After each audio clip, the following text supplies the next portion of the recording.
તો રાજ્યભરમાં ચાલી રહેલી આરટીઓ કર્મચારીઓની હડતાલ સમેટાઈ ગઈ છે। આરટીઓના 700 ટેકનિકલ ઇન્સ્પેક્ટર્સની હડતાલનો સુખદ અંત આવ્યો છે। માંગણી સંતોષાતા હડતાલ સમેટવામાં આવી છે। ત્યારે છેલ્લા એક સપ્તાહથી ચાલી રહી હતી હડતાલ। આરટીઓ કર્મચારીઓની હડતાલના કારણે અરજદારો હેરાન પરેશાન થઈ રહ્યા હતા, કારણ કે તેમને તારીખ આપેલી હોય તેઓ તારીખે પહોંચે અને ત્યાં કોઈ જ હાજર ન હોય।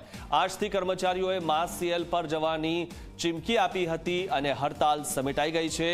તો લોકો માટે પણ આ ખુશીના સમાચાર છે। જેમની પરીક્ષા બાકી છે આરટીઓમાં, તેઓ પરીક્ષા આપવા માટે આવતા હોય તેમને હવે રાહત થશે।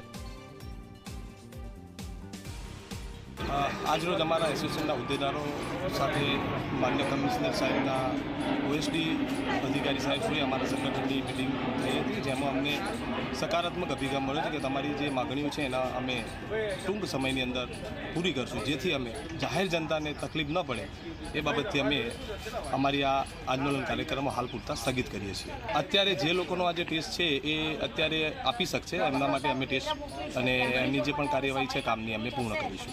ગતરોજ જે કાર્યક્રમ અનુસંધાને જે પ્રમાણે અમારી જે કામગીરી બંધ હતી, અમે અત્યારે બધી જ ટોટલ કામગીરી અમે અત્યારથી